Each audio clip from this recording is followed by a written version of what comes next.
Okay, so let's talk about a place you probably don't think about very often, Greenland. This massive, ice-covered island has, kind of out of nowhere, become the center of a new global power struggle.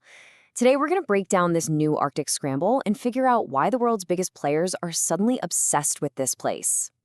It all really exploded into public view with this incredibly blunt statement from a former US president: "We are going to do something about Greenland, whether they like it or not." Now, this wasn't just some throwaway line. It was basically a warning shot that took the world's largest island from being a frozen, forgotten place to being right in the middle of a global chess match. So you have to ask why, right? Why is this enormous, ice-covered island, with a population smaller than a big town, suddenly the focus of a new great game? Well, the answer pulls back the curtain on this incredible mix of military strategy, priceless resources, and raw ambition. To really get it, we need to break down what exactly makes Greenland such a valuable prize. It really boils down to three key things that have turned this remote island into a strategic jackpot. First up, it's all about location, location, location. I mean, look at it. Greenland is basically a giant wall between the Arctic and the Atlantic Oceans. It forms one side of what military folks call the GI-UK gap.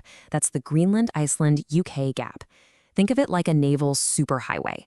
Any navy that wants to move out of the Arctic and into the Atlantic has to squeeze through this choke point. So if you control that gap, you pretty much hold the keys to the North Atlantic. It's that simple. The second reason? It's what's buried underneath all that ice. Greenland is sitting on what could be a massive treasure chest of rare earth minerals. And these aren't just any old rocks, they're the secret ingredients that make our entire modern world tick. They're in your smartphone, in electric cars, and, this is a big one, in the guidance systems for the most advanced weapons. Without them, our high-tech society just grinds to a halt. So why does that matter on a global scale? Well, because right now, one single country has a stranglehold on the supply. China controls roughly 85% of the world's rare earth production. Now, if you're a country like the United States, that's a massive strategic weak spot. Greenland's untapped reserves, they look like a golden opportunity to break free from that dependency. And the third piece of this puzzle is brand new. New sea routes. As the Arctic ice melts away, new shipping lanes are opening up for the first time in human history. China is already talking about a polar Silk Road that could dramatically cut shipping times between Asia and Europe, completely redrawing the map of global trade. And when that happens, the land right next to those new waterways suddenly becomes some of the most valuable real estate on the planet. So you take that strategic location, you add the valuable resources and the new trade routes, and you've basically put a giant target on Greenland's back. So let's take a look at the key players in this new great game for the Arctic. You've really got three main players, and they all have very different game plans. You have the United States, which is focused on its own security and, of course, breaking China's grip on those rare earths. Then there's Russia, which is trying to reestablish its old military dominance up there by reviving its Cold War-era bases. And then you have China, which calls itself a near-Arctic state, and it's using its economic muscle to get a foothold with that Polar Silk Road plan. But this whole scramble didn't just pop up out of nowhere. It's actually built on a really long history of other countries being interested in Greenland.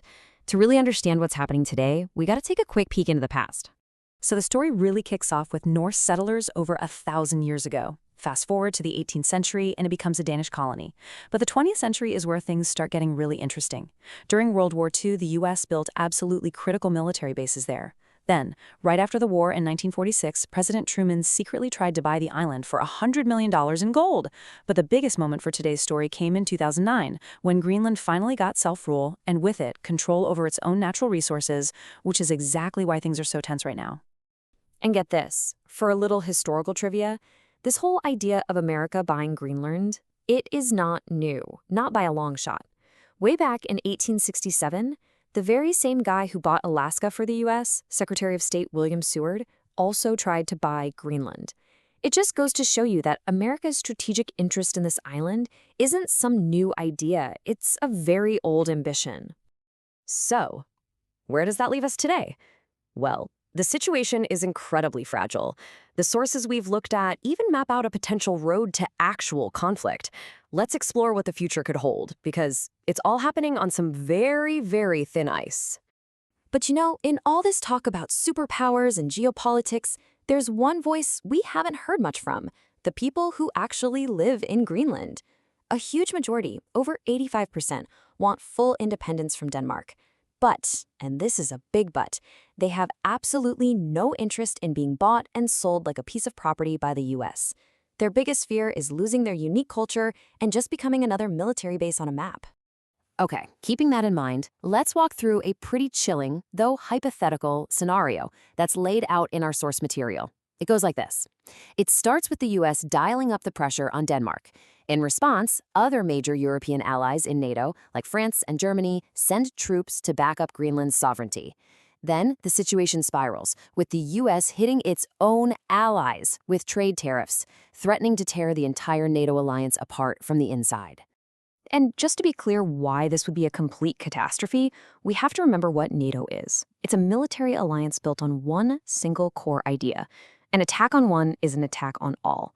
A standoff between the US and its closest allies over Greenland would absolutely shatter that principle. It could bring the whole security structure of the Western world crashing down.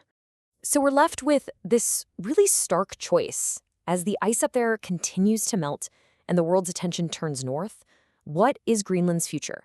Is it going to be independence or some new form of foreign control?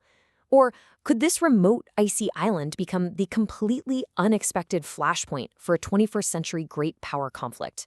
That is the billion-dollar question hanging over the top of the world.